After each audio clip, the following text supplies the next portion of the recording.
I'm James Taylor. I'm Senior Fellow for Environment Policy at the Heartland Institute. I hold the same position in an adjunct status with the James Madison Institute in Tallahassee. And also, for those of you who weren't here this morning, I embarrassingly called Tim, who was the first person to leave, Darren, and Darren's leaving here now. So the good news is now that Tim's gone, I can still call him Darren, and it's behind his back, so who cares? And now that, I'm sorry? Yeah, well, you know, he'll have an incentive to come listen to my talk then. And now that Darren's leaving, I can talk behind his back too, so this is good. But I talked this morning about the environmental impacts of various energy sources, with the message being that there are trade-offs. And there's really no such thing as a purely green energy source. And even what I think we would likely agree on as the source with the most negative environmental impacts, coal, still does have some benefits. For example, a coal power plant you can build on a few acres of land, whereas, as I mentioned this morning, it takes approximately 600 square miles of wind turbines to produce the same amount of energy as that coal power plant. So now in this talk here, I'm going to be talking about the various prices of energy sources and other related economic issues. Let's see if we're, oh, I got the wrong button. Here we go. So let's start off by saying, what are the costs of competing power sources?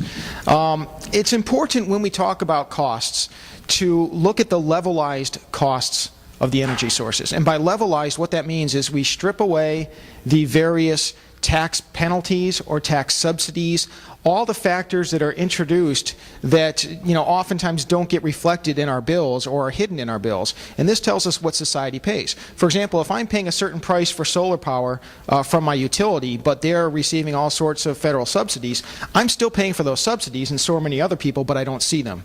So these analyses don't come about very often because they're very difficult to do. But the best recent analysis was conducted, in my opinion, by Dr. Gilbert Metcalf. He's an economics professor at Tufts. This study was published by MIT in 2007. So the numbers have changed a little bit, and we'll talk about that in a minute. But here we have the levelized production costs per kilowatt hour for the various power sources. First of all, we see that coal is the least expensive. If we introduce clean coal technologies, then we're imposing about a 15% surcharge on the price of coal, but it's still relatively inexpensive. From there, that's okay, you can answer that. I'm cool with that. It's happened before. It's happened to me in church. That's even more embarrassing. Natural gas is next at 48% more expensive than coal, but of course, as I said, this is a 2007 study and the numbers have come down. From there we have nuclear power. Oftentimes conservatives have a knee-jerk reaction because they feel that nuclear power is unjustifiably being picked on environmentally. So they say, let's build as much nuclear power as we can. And certainly I agree that the environmental arguments against nuclear power may be overstated, but the fact is there is a cost premium for nuclear power. It may well be that you or I may find that because nuclear power entails no emissions whatsoever, and we're not going to run out of uranium anytime soon to power nuclear power plants, it's worth that extra cost. And we could also say that if we have a more reasonable government regulatory system, the cost would go down. But the fact remains that nuclear power, there is a price premium for it. And in the Northeast in particular, they are heavily dependent on nuclear power, and their electricity rates reflect that. Next, we have wind power, in which we're paying 75% cost premium over coal. So sure, wind power sounds well and good, but if you'd like your electricity rates to nearly double, that might be the source for you. Solar thermal, as I mentioned this morning, is the least expensive of the two solar technologies, but even so, it's more than 6 times as expensive as coal technology and or coal power. Solar photovoltaic, you're paying more than 9 times the cost of coal. So there are economic costs to be paid if we're going to switch over to what some would say are preferred energy technologies. Now, going forward, the U.S. Energy Information Administration has, they've compiled what they expect the levelized costs of these various power sources to be for plants and projects that are constructed in the year 2016. And this would be over the lifetime of those facilities. So this is it's not a factual statement, it's a projection. I think EIA does a fairly good job. Well, it's not going to come out exactly like this, but here's what they project. Because of the fracking revolution, they expect natural gas, as Darren just said, to be less expensive than coal power in the future. Coal power would be a 50% premium over natural gas. I don't think it's going to be quite that much of a differential, but it's certainly possible. After that, we have nuclear power, which would be 81% more expensive than natural gas. Onshore wind would be 131% more expensive. And actually I have that. Two things I want to note here. First of all, 131% means more than double. That's the additional price. So it's not just a 31% premium, it's more than double. Second, you'll see that I have 23% capacity there.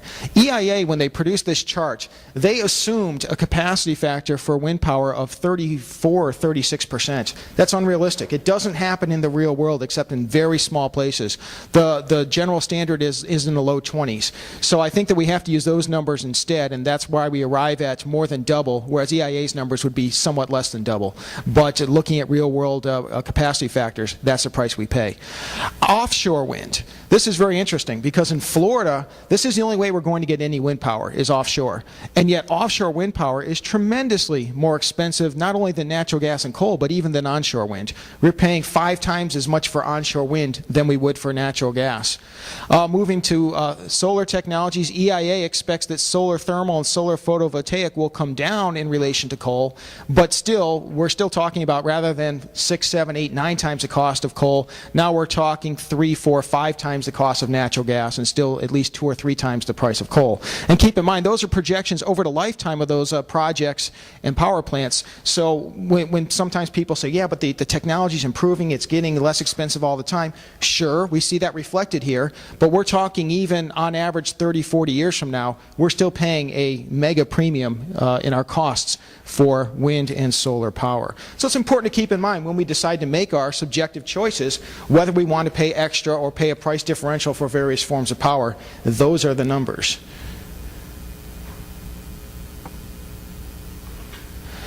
Sometimes people will say, well, yeah, that may be the case, but that's because coal and fossil fuels get so many more subsidies than renewable power.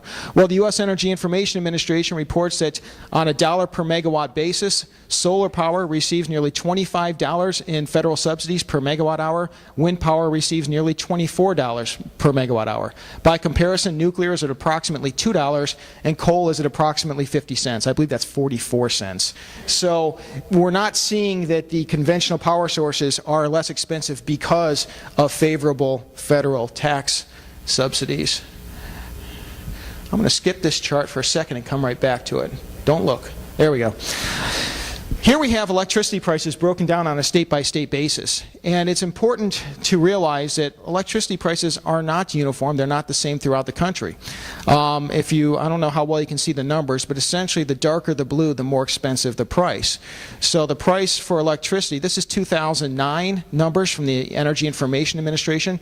2010 numbers are out, but they haven't produced a chart like this. They have a chart like this, but you can't copy and paste it. It's pretty close, but I'm going to have a talk with them because, come on, we got to be able to put these on PowerPoint slides. But essentially what you see is that in the Northeast, you see prices are the most expensive, as well as California. And it's hard to tell the way they have the coloration, but Florida also, you see like the polka dot pattern versus the stripe for the states above us. Florida, 11.49 cents per kilowatt hour. Compare that to our neighbors. Georgia, 8.81, Alabama, 8.83, Mississippi, 8.83, Louisiana, 7.06. We are paying substantially more for our electricity in Florida than these other states are doing. Also notice where the electricity prices are the cheapest, you'll see in the Great Plains states, north central states, and there's a reason for this. The reason is that they use much more coal than we do. Coal, as I pointed out, as the numbers show, is the least expensive power source. They've chosen to utilize that, and therefore, in Wyoming, 6.08 cents per kilowatt hour. That's not much more than half of what we pay here. Now, what if we did pay less for our power? What would be the economic effects? Well, forget about Wyoming and the states where it's really inexpensive. Let's just compare Florida electricity prices to our neighbors. Well, first of all, let's look at why that's the case. In Florida, we only produce 17% of our electricity from coal. As I mentioned this morning, the national average is 45%. So we're using less than half of the least expensive energy source than the nation does as a whole. Now, we do use more natural gas than most of the nation, and natural gas is the second least expensive. But even so, we're still losing in that comparison because of the fact we're using so little coal. And when you combine coal and natural gas together, we're producing 70% of our electricity from those two sources. Now, Georgia, you see that Georgia and Alabama use substantially more coal than we do, and that explains why their prices are so much lower than ours. Mississippi and Louisiana use about the same amount of coal as we do, but notice how they use much more natural gas than we do. So here, even though they're not taking advantage of coal as much as Georgia and Alabama are, and they're similar to Florida, nevertheless are taking more advantage of the second least expensive resource. So that's why their electricity prices are what they are.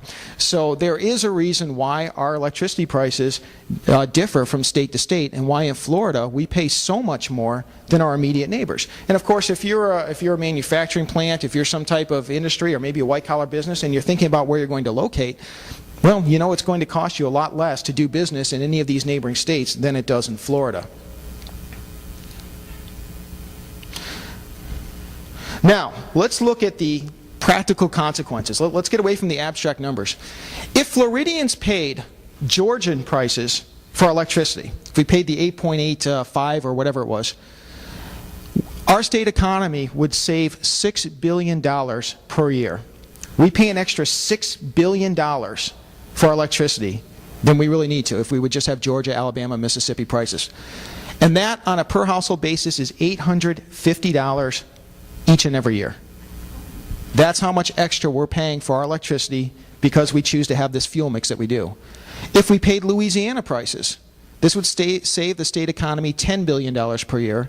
That's $1,400 on a per household basis. That, I would argue, is quite significant.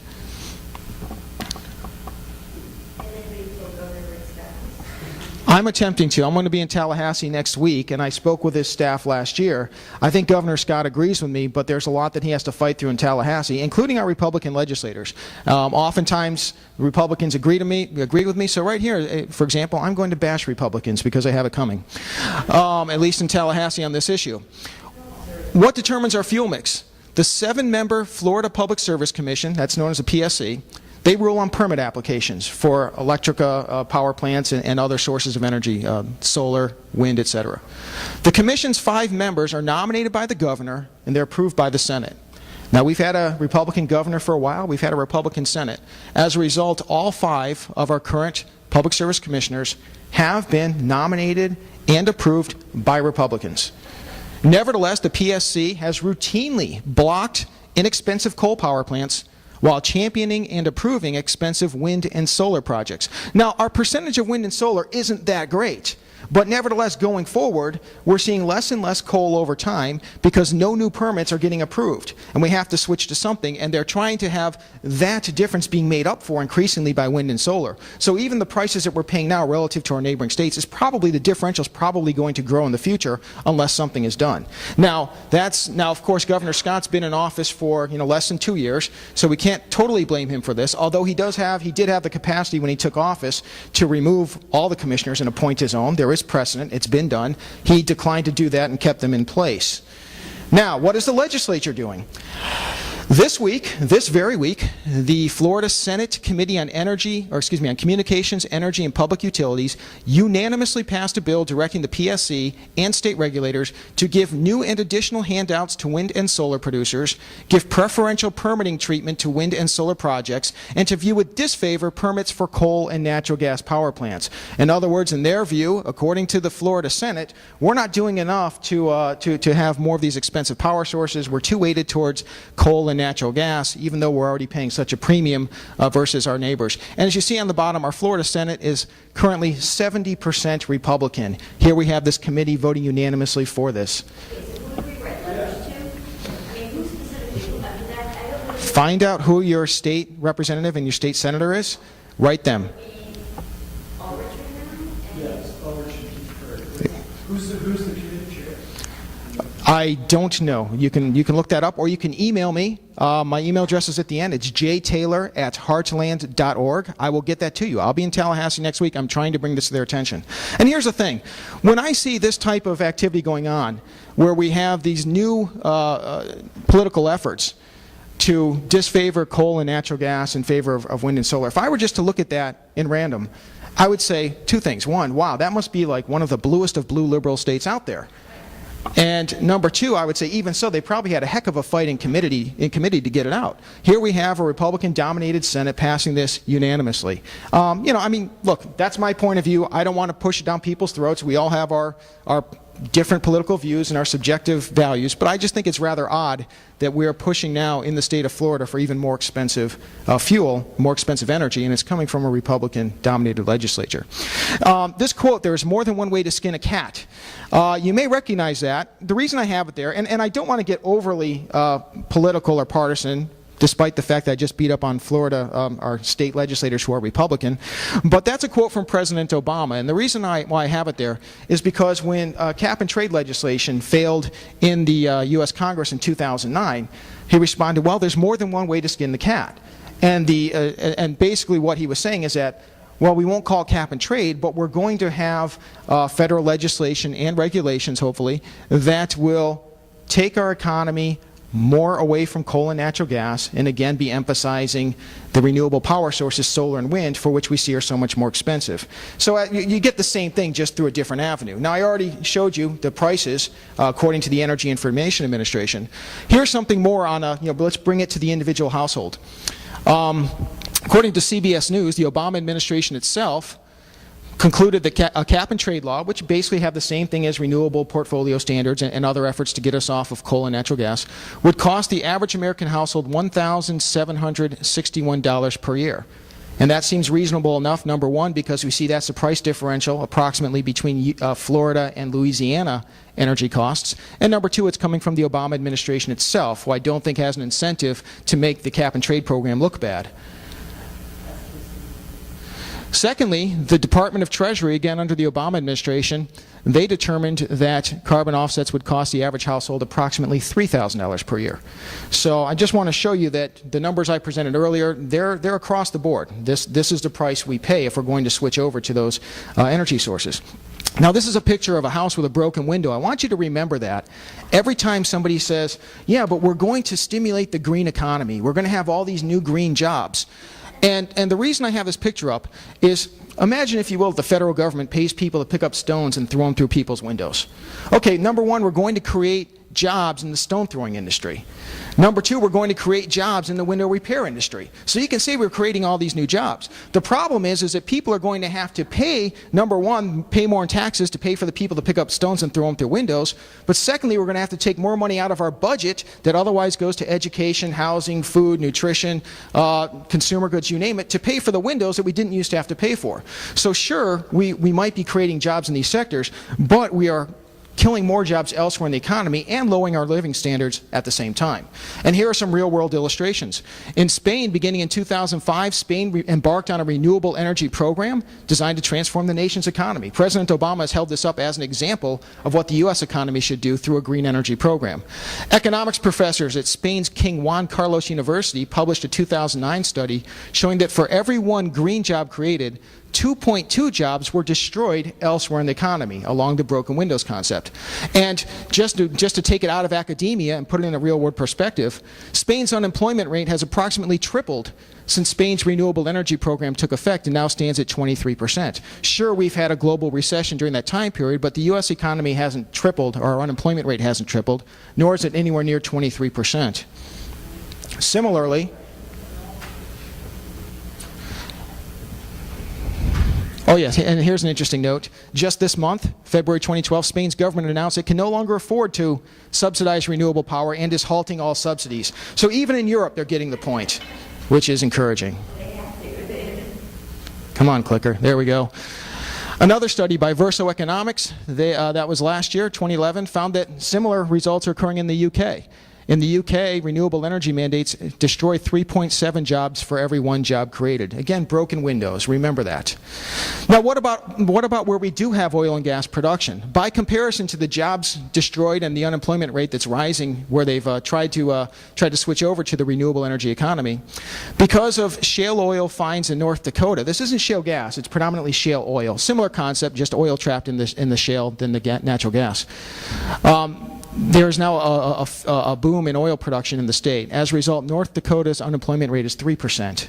That's what it's been for a while, despite the long-standing economic recession, 3%. That's what we can get when we produce the energy sources that make sense economically. By the way, the reason why it's pretty much confined to North Dakota is because it just so happens that that the Bakken Formation, where the oil is, happens to be, to a large extent, under private land. If this were under federal land, under public lands, there's no way we'd be able to get to it. There's no way they'd let the oil companies get to it. But right now, because it's on private land and they haven't yet shut it down, North Dakota is benefiting tremendously from this. And if we were to open up other lands in the United States, federal lands in particular, you can see the effect that this would have on the economy as a whole. Indeed, there's a reason why Saudi Arabia, people talk about Saudi Arabia and how we wish we had the oil production they do. We have as much oil, or at least close to it. In terms of energy as a whole, we have more than Saudi Arabia, yet we don't produce it. Texas leads the nation in oil and natural gas production. And if you were paying attention to the Republican primaries, Rick Perry made a big point of noting that more than 40% of the nation's job creation during the recent recession occurred in Texas. Now, there are a few reasons for this, but oil and natural gas production was one of the major reasons for this. Now, finally, my final slide.